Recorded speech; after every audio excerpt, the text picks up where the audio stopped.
Bravo Charlie, you're identified, and you're going to pick up Stoney and go east, is that right?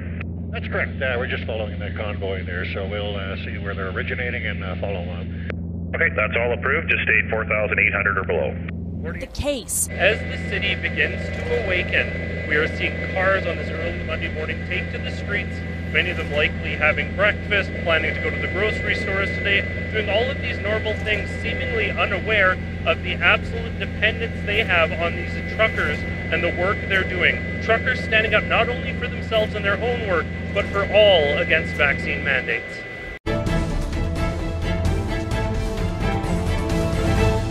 So, Adam, that looks like it was taken last night from helicopter. Tell us a little bit of what you saw from up in the sky. Yeah, so it was actually this morning. We were up at about 4 a.m. to get out there and to get up in the helicopter. By the time we got out, it was about 6:37. The convoy was originally slated to leave at 7 a.m. But as Sheila mentioned, it seems like a universal consensus among these truckers and among the convoy that these weight scales that simply would not normally be open are all open, and they're all doing due diligence on a level that has never before been seen. So there seems to be some weight to that alleged conspiracy theory.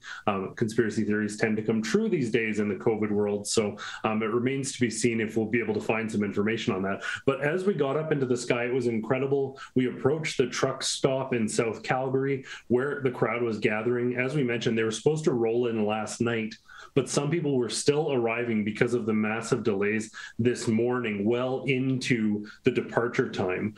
So instead of having the convoy rolling out as we flew up, we simply had the group beginning to gather. It was a sight to be seen, hard to gauge the number of trucks that were there, but as we flew over the truck stop, there was vehicles lined up all the way around it, cars, people parked, honking, supporting. The trucks all had their lights flashing, and it was certainly something to be seen, and that footage definitely shares the story. The picture's worth more than 1,000 words. But it was incredible to see all these people gathered.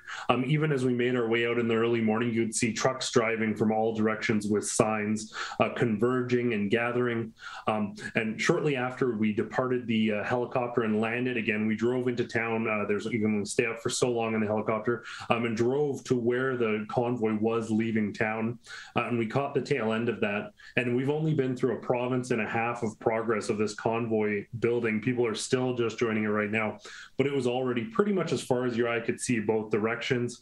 We had ample time to park as the convoy rolled up, walk a little bit of a ways, set up and film. So I can't imagine how big this is going to get by the time it reaches Ottawa. Like Sheila said, this is certainly sort of a unique national event.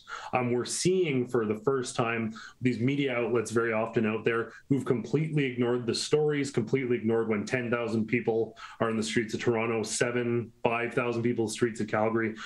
Even they're starting to cover this because this is so significant. It's starting to affect, like we said, the supply chain, starting to affect people's lives on a more personal level. The story is expanding, and the sentiment that we got from people literally up in the air. Even on the weekend, we had this large protest, the Worldwide Rally for Freedom. The mood in the air is that the veneer is starting to crack, the facade is falling away, and people can kind of optimistically sense that hopefully freedom is around the corner. Yeah. I think something is changing also. I think some people who complied under some duress to get 2 jabs are now feeling betrayed, that they're being told that they're dirty, unclean anti-vaxxers if they don't get a 3rd jab, and they have to take tests, and there's more lockdowns, especially in Ontario and Quebec. And I think a lot of people are having a bit of buyer's remorse for really being suckered. So I think you have that. I think people are realizing an obvious fact, which is that the vaccines do not actually stop you from getting the virus, which I think is sort of stunning to a lot of people. That's what the word vaccine has always meant. And I think people are just tired. Now, by the way, it is true that the supply chain is a factor, but I think that that's just a utilitarian approach. I think it's the personal freedom of everyone that's a much larger factor, including the freedom of these truckers. And I think that they mess with the wrong group. Yeah. These truckers. Go ahead, Sheila. Yeah, I will agree with you there. I know a little something about the trucking industry. My husband works in oil field trucking, and my father-in-law was a long-haul trucker for a very long time before he made the switch into oil field heavy haul. And Justin Trudeau really bungled this one because, you can push around government workers, you can push around a certain group of people. But the thing with long-haul truckers, particularly the ones that make the long drive from the United States up to Canada, bringing the hipsters their avocados for their avocado and toast. These are people who like their time alone. You don't get into heavy haul, long haul trucking if you like having a boss over your shoulder. These are people who embrace freedom. They like the freedom of the open road, and they don't like being told what to do. And that's why you get into an industry like long haul trucking. And so when Justin Trudeau picked a fight with them, he picked a fight with the wrong people. And now all the opposition is coalescing around this one group. Yeah. That's an excerpt from my daily show, The Ezra Levant Show. Every day I do a monologue on the news of the day, then I interview an interesting guest, and then I read my hate mail. You gotta subscribe. Go to rebelnews.com.